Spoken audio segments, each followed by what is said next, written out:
Hello students, welcome in the session of cost accounting. Now students, as you know from yesterday we started with the practical example of contract costing.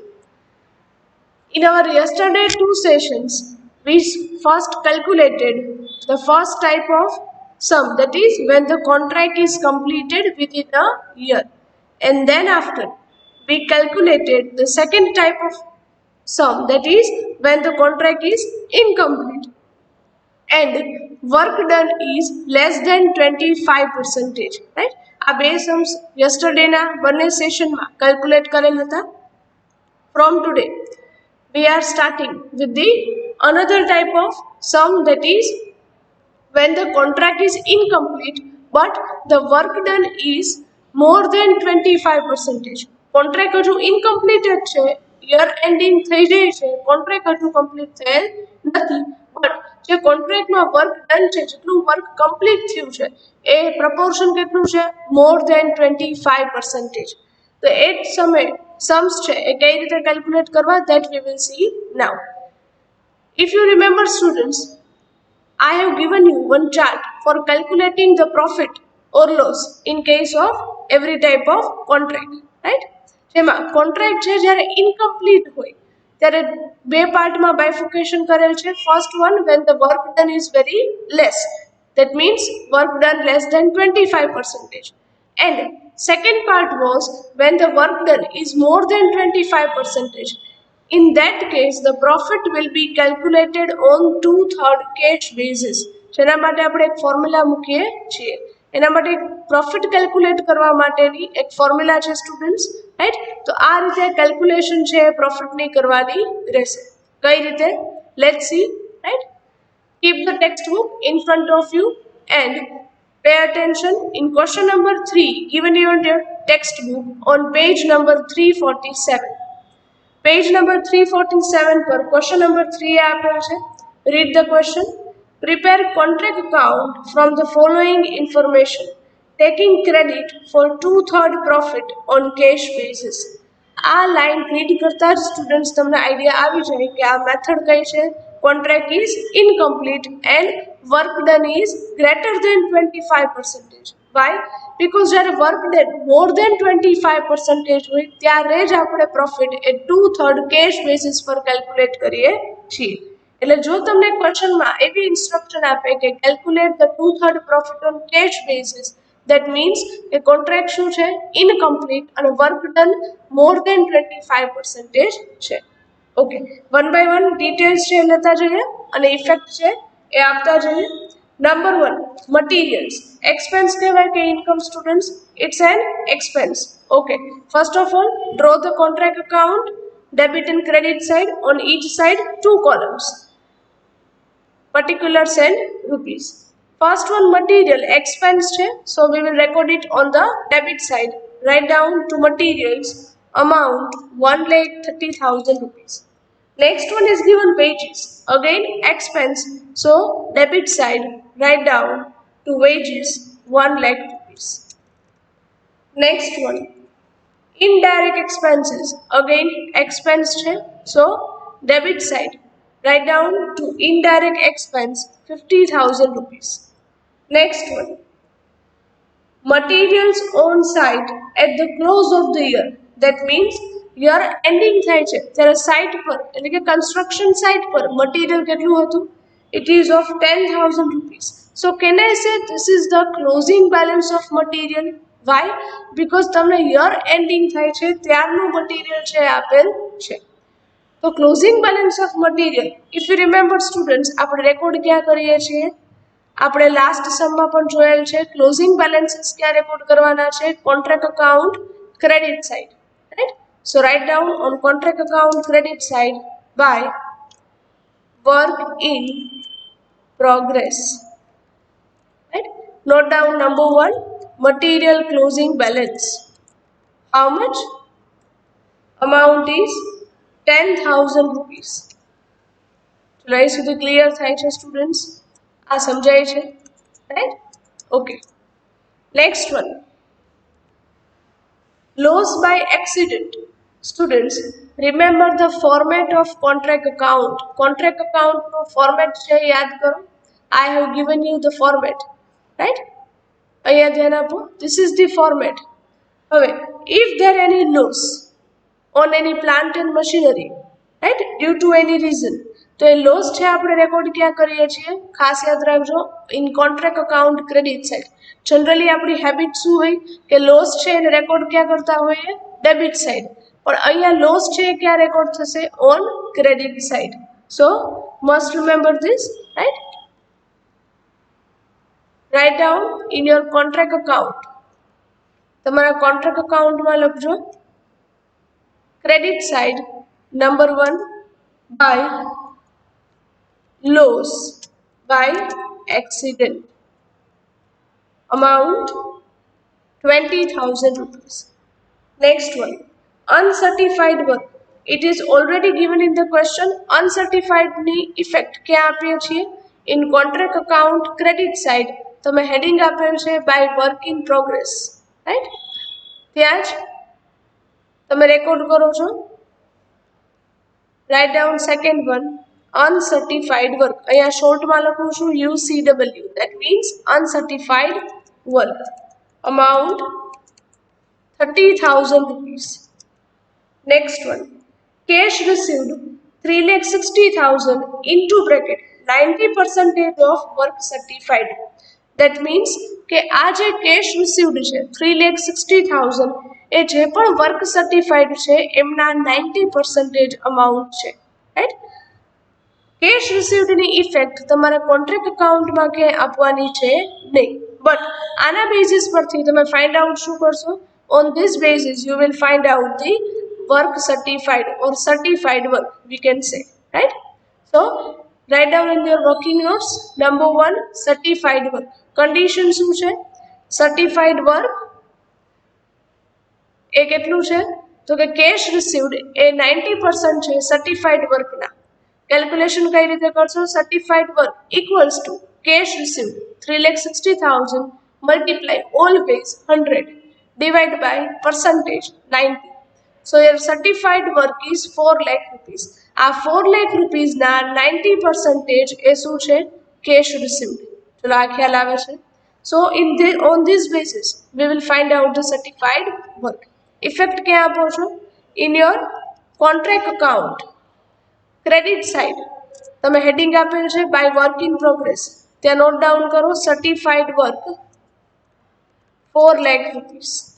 ચલો એ સુધી ખ્યાલ આવે છે students? આ સમજાય છે, right? Okay. Next one, contract price. Contract price આપણે record ક્યારે કરીએ છીએ? In case of completed contract. Incomplete કોન્ટ્રાક્ટમાં ક્યારેય પણ કોન્ટ્રાક્ટ પ્રાઇસ નોટ ડાઉન કરવાની નથી. આ ખાસ યાદ રાખજો. અહીંયા કોન્ટ્રાક્ટ ઇનકમ્પ્લીટ છે એટલે આપણે કોન્ટ્રાક્ટ પ્રાઇસ ક્યાંય રેકોર્ડ કરતા નથી. Next one is given by sale of scrap. તમે કોઈ સ્ક્રેપ છે એ સેલ કરો છો સ્ટુડન્ટ્સ, તો અમાઉન્ટ રિસીવ થાય છે. That means it's your income. તો ઇન્કમની ઇફેક્ટ ક્યાં આપવાની છે? Contract account credit side by write down by sale of scrap. amount is 2,000 rupees.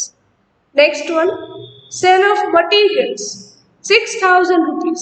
Material sell કરો છો સ્ટુડન્ટ્સ તો ઇન્કમ થાય, રાઈટ? તો again contract account credit side right down by sale of materials.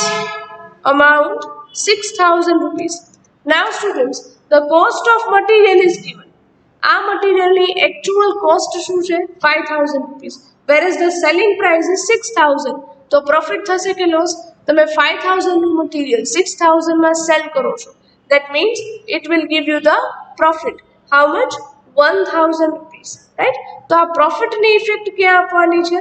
must remember students, પ્રોફિટની effect તમારે આપવાની થશે contract account debit side. શું લખશો?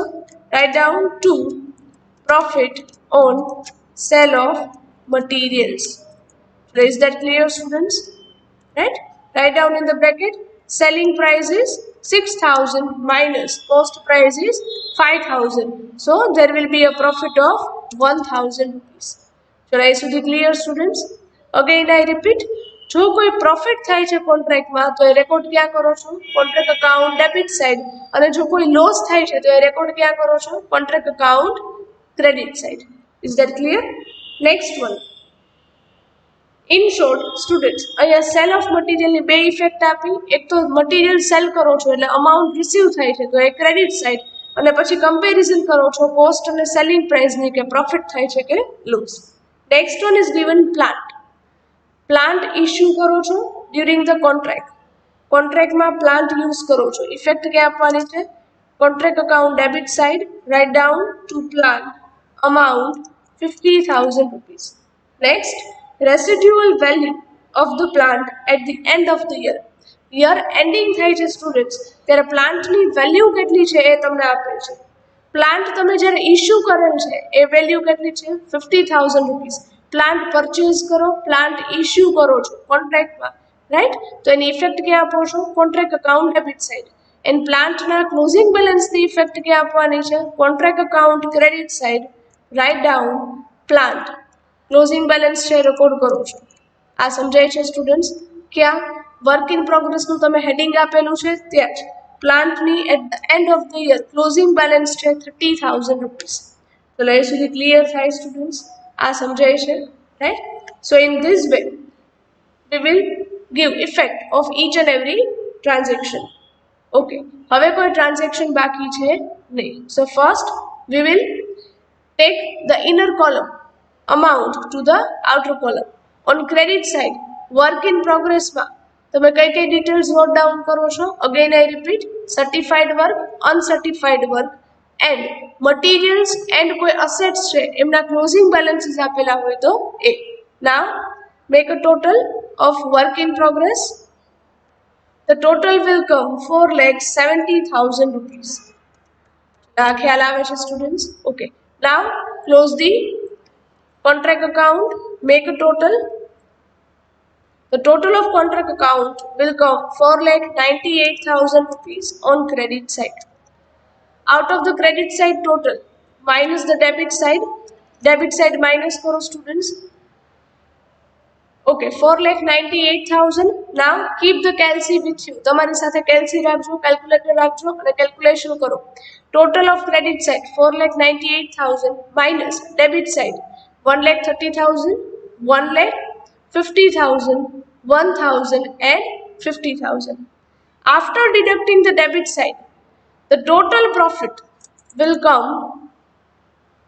અહીંયા તમને આઈડિયા આવી જતો હશે students. Total profit will come 1,67,000 rupees. Okay, આ છે total profit. As I told you કે આ સમ કઈ ટાઈપનો છે? When contract is incomplete and work done કેટલું છે? More than 25%. So in that case જો તમને પ્રોફિટ થાય છે તો તમારે પ્રોફિટ છે કઈ રીતે કેલ્ક્યુલેટ કરવાનો છે? On 2/3 cash basis. ખાસ યાદ રાખજો, incomplete contract and work done greater than 25%, તો પ્રોફિટ છે 2/3 કેશ બેઝિસ પર કેલ્ક્યુલેટ કરશો. કઈ રીતે? Go in the working note part, write down number 2 profit on 2/3 cash basis. Heading આપો છો, પ્રોફિટ કેલ્ક્યુલેટ કરવાનું છે, રાઈટ? આપણે કેલ્ક્યુલેશન કરી કોન્ટ્રાક્ટ અકાઉન્ટમાં ક્રેડિટમાંથી ડેબિટ સાઇડ માઇનસ કરતા ટોટલ પ્રોફિટ આવે છે rupees 1,67,000 rupees, right? This is the total profit. હવે એમાંથી 2/3 પ્રોફિટ કેશ બેઝિસ પર તમારે ટ્રાન્સફર કરવાનો છે પીએનએલ અકાઉન્ટમાં એન્ડ રિમેનિંગ પ્રોફિટ તમારે ટ્રાન્સફર કરવાનો છે વર્ક ઇન પ્રોગ્રેસ અકાઉન્ટમાં, રાઈટ? ઓકે, એના માટે એક ફોર્મ્યુલા આપણે લઈએ છીએ. First of all we will calculate the profit on 2/3 cash basis. So write down in the next line. Next line માં લખો 2/3 profit on cash basis equal to, formula શું છે? ફોર્મ્યુલા મેં તમને ઓલરેડી આપેલ છે students. Total profit multiply 2/3 multiply cash received upon certified work. Total profit કેટલો આવે છે સ્ટુડન્ટ્સ? ડેબિટ સાઇડ માઇનસ કરતા 1,60,000 rupees multiply 2/3 multiply cash received. Cash રિસીવ્ડનો યુઝ તમારે આ ફોર્મ્યુલામાં કરવાનો છે. કેશ રિસીવ્ડ ઓલરેડી ક્વેશ્ચનમાં આપેલ છે 3,60,000 rupees divide by certified work. Certified work you have already found out in the first working note. that is certified work. અહીંયા તમે find out કરેલ છે 4 lakh rupees. So divide કરો 4 lakh rupees. So 2/3 profit on cash basis will come 1,08,000 rupees, which will be transferred to P&L account. So આ calculation આવડે students, જે પણ total profit આવે એમને તમારા ફોર્મ્યુલામાં યુઝ કરી આ રીતે પ્રોફિટ ફાઇન્ડ આઉટ કરવાનો છે કે જે તમે ટ્રાન્સફર ક્યાં કરો છો? P&L account. Now second one, profit transfer to work in progress account. Total profit કેટલો છે સ્ટુડન્ટ્સ? 1,67,000 માઇનસ P&L માં કેટલા ટ્રાન્સફર કરો છો કેલ્ક્યુલેશન કરીને? 1,08,000. તો રિમેનિંગ જે પ્રોફિટ છે એ ક્યાં ટ્રાન્સફર કરવાનો છે? It will be transfer to the work in progress account, which comes 66,800 rupees transferred to work in progress account. ચલો આ કેલ્ક્યુલેશન સમજાય છે સ્ટુડન્ટ્સ? ઇન શોર્ટ ટોટલ પ્રોફિટના તમે બે પાર્ટ કરી નાખ્યા. એક પાર્ટ 2/3 પ્રોફિટ કેશ બેસિસ પર એ તમે ટ્રાન્સફર કરો છો P&L અકાઉન્ટમાં, અને સેકન્ડ પાર્ટ છે ટોટલ પ્રોફિટનો એ તમે ટ્રાન્સફર કરો છો વર્ક ઇન પ્રોગ્રેસ અકાઉન્ટ. ચલો અહીં સુધી ખ્યાલ આવે સ્ટુડન્ટ્સ? ઓકે, તમારા અકાઉન્ટમાં ઇફેક્ટ કઈ રીતે આપવાની છે? Pay attention. પ્રોફિટ મળે debit side, so write down to P&L account. શું લખશું? To P&L account. Wait a minute, students.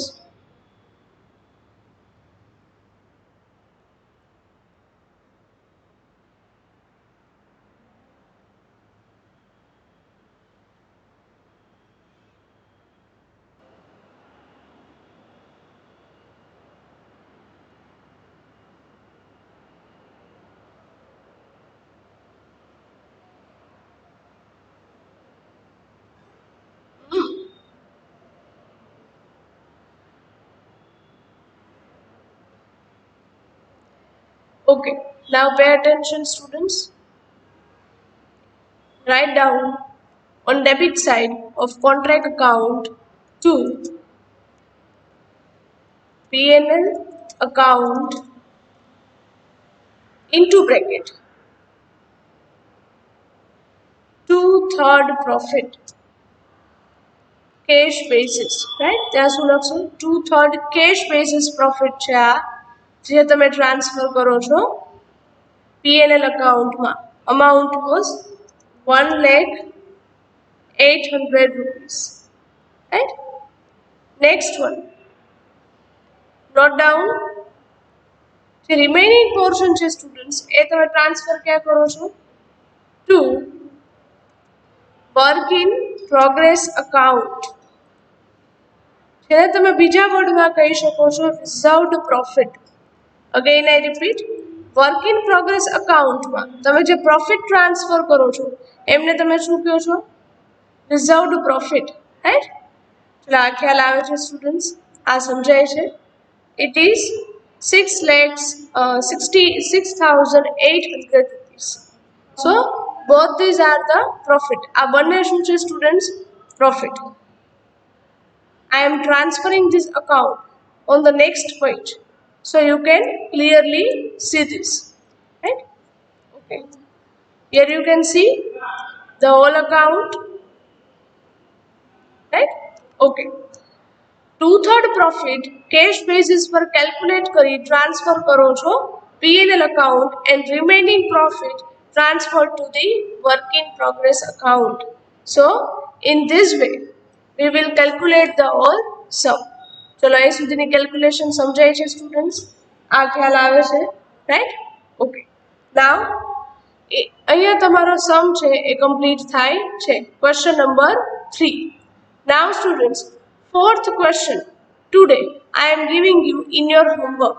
Contract અકાઉન્ટના સમ્સ એ ડિફિકલ્ટ છે, જ્યાં સુધી જાતે પ્રેક્ટિસ નહીં કરો ત્યાં સુધી આવડશે નહીં, right? So today I am giving you the question number 4 given in the textbook on page number 347, right? A question છે હોમવર્કમાં આપું છું, right? ઓલમોસ્ટ બધા ટ્રાન્ઝેક્શન એ આવડે એવા છે સ્ટુડન્ટ્સ. ખાલી એક જ યાદ રાખવાનું છે કે લોસ થાય છે તો એમની ઇફેક્ટ ક્યાં આપો છો? On credit side, and profit થાય છે તો debit side. I hope the question is understandable to you. Question છે તમને હવે સમજાઈ ગયો હશે, right? So here with this we are ending up our this session, right? Okay, એક correction છે અહીંયા કરાવું છું students. અહીંયા તમારો profit છે એ 1,02,000 આવે છે, right? એટલે અહીંયા એ correction છે એ કરી નાખજો, right? Calculation કરશો એટલે idea આવી જશે, right? So here with this we are ending up our this session. Thank you very much and have a nice day.